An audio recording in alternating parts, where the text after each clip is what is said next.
bouleversé nos façons de faire. Le télétravail, hein, il y en a plusieurs qui n'étaient pas nécessairement prêtes. Hein.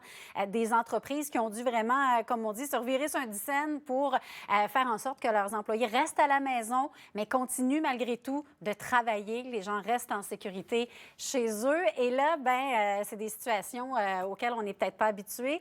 Qu'est-ce qu'on a droit en termes de déduction lorsqu'on devient un télétravailleur? Josée Cabral, elle est spécialiste de l'impôt supérieur chez H&R Block. On va parler avec elle de tout ça. Madame Cabral, bonjour. Bon matin à vous. Donc, justement, il y a des gens qui savent peut-être pas trop comment ça fonctionne, qui en ce moment sont au tout début de ce télétravail, mais en bout de ligne, ils auront beaucoup de questions à se poser lorsque viendra le temps de faire le rapport d'impôt, là.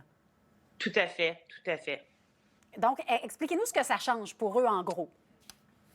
Bien, première des choses, c'est tout du nouveau pour tout le monde. Ça fait qu'en temps normal, quelqu'un qui travaille à la maison a le droit à les déductions, les conditions générales de dépenses d'emploi, soit une partie du loyer, une partie des assurances, le téléphone ou même l'hydro, l'Internet, quelque chose de très important présentement.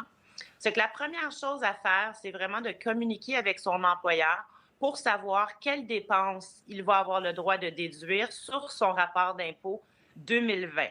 La première condition étant que l'employeur doit donner à l'employé la formule T2200 au fédéral et la TP 64.3, excusez-moi, au provincial.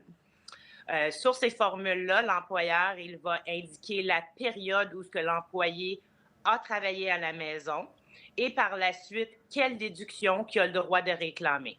OK, donc ça prend une certaine collaboration de notre employeur, évidemment, qui a des obligations envers nous, là, en quelque sorte. Certainement. Et c'est certain que les employés qui travaillent à la maison présentement, ils vont avoir des dépenses, soit des fournitures de bureau quelconques. Certaines personnes ont dû augmenter leurs tarifs, leur forfait d'Internet. Alors, c'est toutes des dépenses qui vont être liées à leur emploi. Est-ce que, là, j'imagine on a un peu de temps pour se préparer, là, les gens, on panique pas, ce ne sera pas nécessairement sur le rapport d'impôt là, à faire en ce moment, là? Exactement. Ça se trouve à être pour l'année 2020. C'est le rapport d'impôt qu'on va compléter l'année prochaine au mois d'avril 2021.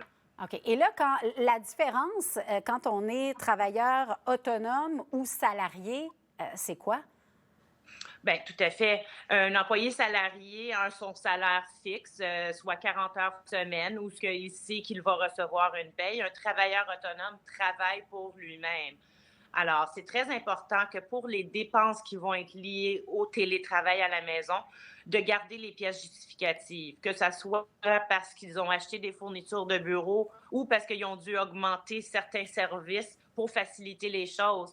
Certains de nous, on a des cellulaires qui sont payés par la compagnie. Alors, on est déjà en mesure de travailler à la maison. Mais certaines autres personnes ont dû augmenter aussi leur forfait de téléphone. Alors, c'est très important de garder les pièces justificatives, faire des photocopies ou prendre même des photos sur notre cellulaire pour garder, parce que veut pas, il faut avoir des pièces justificatives et il faut les garder jusqu'à l'année prochaine. Alors, c'est très important de garder de l'ordre dans tous les documents.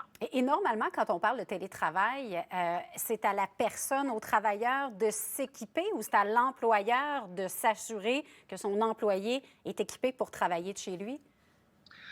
Je pense que la situation est très particulière, mais dans la plupart des cas, les gens qui font du télétravail ont déjà à la disponibilité soit un laptop ou un téléphone.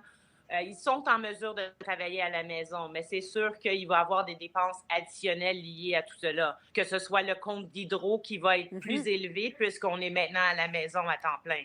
Oui, donc il faut vraiment penser à tout, mais pas de panique, comme je disais, parce qu'on a du temps pour penser à tout ça, parce que ça va être sur les impôts de l'année prochaine. Et on attend justement que notre employeur nous donne les documents nécessaires pour pouvoir remplir tout ça. Madame Cabral, merci beaucoup d'avoir été avec nous pour faire le point aujourd'hui. Merci beaucoup. Bonne journée à vous. Bonne journée à vous. Et restez avec nous, évidemment. On revient au retour. On poursuit cette couverture portant sur la pandémie de la COVID.